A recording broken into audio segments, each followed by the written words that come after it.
Hey there adventurers, welcome back to the channel. Today we're diving into the fascinating world of New World Aeternum, and specifically we're talking about archetypes. Now, I know, choosing the right archetype can feel like a big decision at first. You're presented with 2 starting weapons and a boost to 3 trade skill professions. Sounds like a lot, right? But don't sweat it. This is just the beginning of your journey. With 7 archetypes to choose from, you'll find some awesome weapon pairings that not only fit your playstyle, but also offer some killer stat synergies. But here's the best part. If you're feeling unsure, don't panic. You'll unlock more weapons as you level up, and you can switch your combos at any time. So whether you want to go full melee or mix it up with some range magic, you've got options. And trust me, those trade skill boosts are super important when you hit the end game activities. So sit back, grab your favorite snack, and let's explore the archetypes of New World Aeternum together. Ready? Let's go. I'm quickly moving on to the video, and I'm ranking archetypes in New World Aeternum. Before we start, if you enjoy these types of tier list videos, don't forget to like the video and subscribe. Enjoy watching. My friends, only 0.1% of viewers subscribe.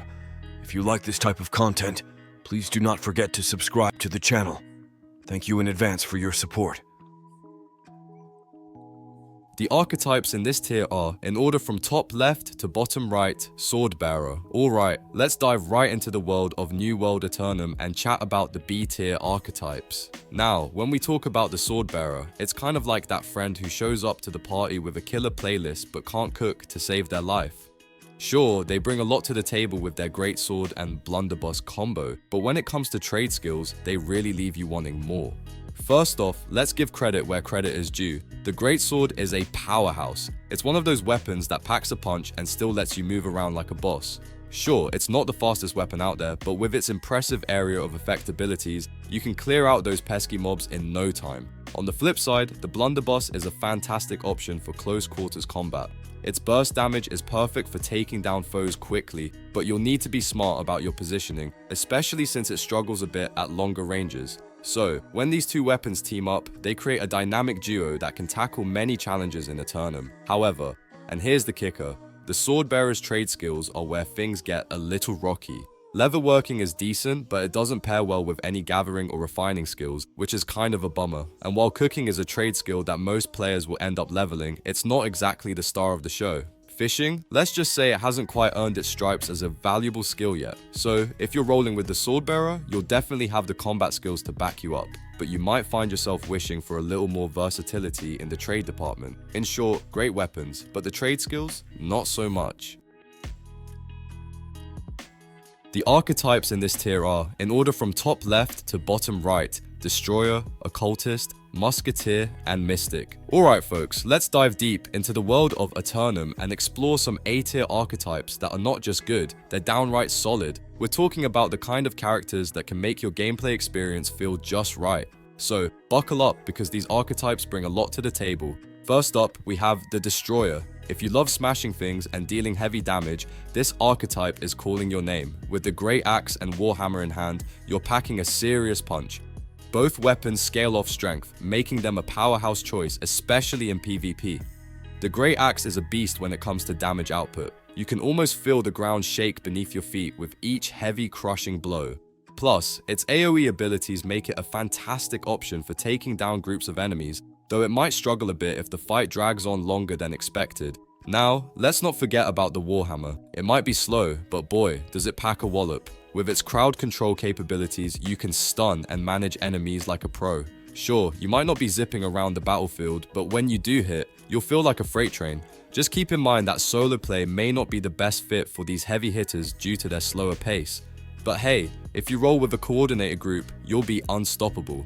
Next, let's chat about the Occultist. This archetype pairs the Ice Gauntlet with the Fire Staff, both scaling off intellect. If you like to control the battlefield, the Ice Gauntlet is your go-to. With its crowd control and utility abilities, you can slow down enemies and manipulate the flow of battle. However, don't expect it to deliver the highest damage. It's more about keeping enemies at bay. On the flip side, we have the Fire Staff, the ultimate damage dealer. If you're all about that ranged firepower, this weapon will make your enemies think twice about charging at you. Just keep in mind, while it delivers great damage, its lack of defensive options can leave you vulnerable, especially if you're playing solo. So, If you like to juggle between support and damage dealing, the occultist might just be your perfect fit. Now, let's not skip the musketeer. If you fancy precision and agility, this archetype is where it's at. The musket and rapier both scale from dexterity and intelligence, giving you some versatility. The rapier is a fast, agile weapon, perfect for those hit-and-run tactics. You can dance around your enemies, avoiding damage while dishing out consistent strikes.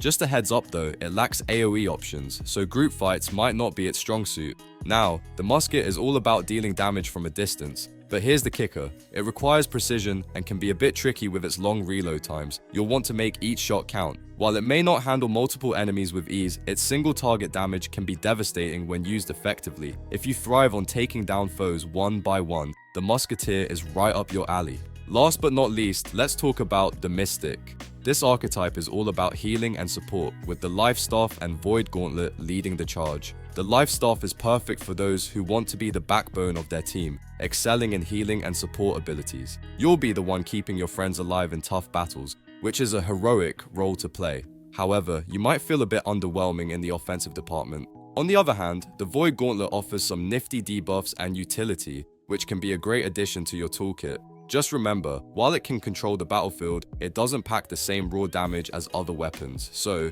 if you're looking to be the life of the party while also having a few tricks up your sleeve, the Mystic could be your ideal choice. Now, let's wrap this up with trade skills. Each archetype comes with some trade skills that complement their abilities. The Destroyer excels in armoring, skinning, and leather working, allowing you to craft some solid gear. Meanwhile, the Occultist can dive into jewel crafting, mining, and stone cutting, making it easy to gather and craft precious gems and rings. The Musketeer enjoys armoring, harvesting, and weaving, which helps in sourcing materials efficiently. And the Mystic? Well, they dabble in arcana, harvesting, and weaving, though the crafts might not be the most sought after at endgame.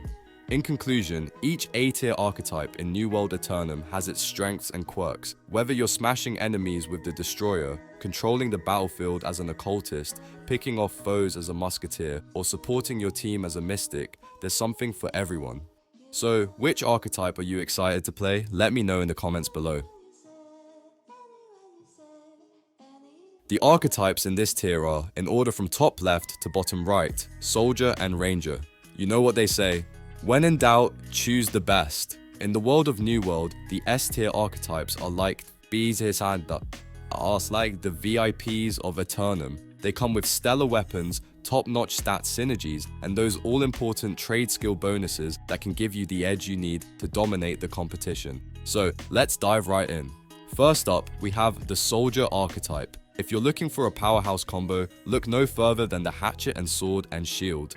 Both weapons scale beautifully with strength and dexterity, making them a match made in heaven for solo players and group fighters alike. The hatchet is an absolute beast when it comes to solo leveling, offering a mix of melee and ranged options. What's really cool about it is the Berserk ability. This little gem boosts your damage output, removes stuns and bleeds, and even increases your movement speed while granting lifesteal. Talk about a win-win. And while the sword and shield may not pack the same punch, it's a perfect blend of offense and defense, giving you the security to stand your ground while dishing out damage. Now, let's shift gears to the Ranger archetype. If you prefer keeping your enemies at arm's length, the spear and bow combo is where it's at. The spear is not just a weapon, it's a crowd control machine that excels in inflicting bleeds and debuffs. Perfect for longer fights, it lets you play a strategic game by whittling down your foes over time. Plus, it's no slouch in single target damage either, so whether you're facing off against a boss or a group of baddies, you're covered. And don't forget about the bow. It's great for ranged attacks and has some killer AoE abilities for crowd control. Just remember though, mastering it requires some good aim and timing. When it comes to trade skills, the Soldier and Ranger archetypes have got you covered. For soldiers, weaponsmithing, mining, and smelting are the holy trifecta. Being able to craft the best weapons at max level is a game changer, and these skills let you gather and refine materials without relying on others. You'll be self-sufficient and ready for anything Aeternum throws at you. Rangers aren't left out either. Their skills in engineering, logging, and woodcutting provide great early game gold making opportunities. Engineering allows you to craft some solid weapons and essential tools, while logging and woodcutting let you gather resources efficiently. It's all about that synergy, boosting your crafting game while making some sweet coin along the way. So whether you're smashing enemies as a soldier or dancing around them as a ranger, these S-tier archetypes are your ticket to success in New World, Aeternum. With their powerful weapons and beneficial trade skills, you'll find yourself ahead of the competition, ready to conquer whatever challenges come your way. So, grab your gear, pick your archetype, and let's get out there and make some waves in Aeternum. The video ends here. See you in another video. Don't forget to subscribe.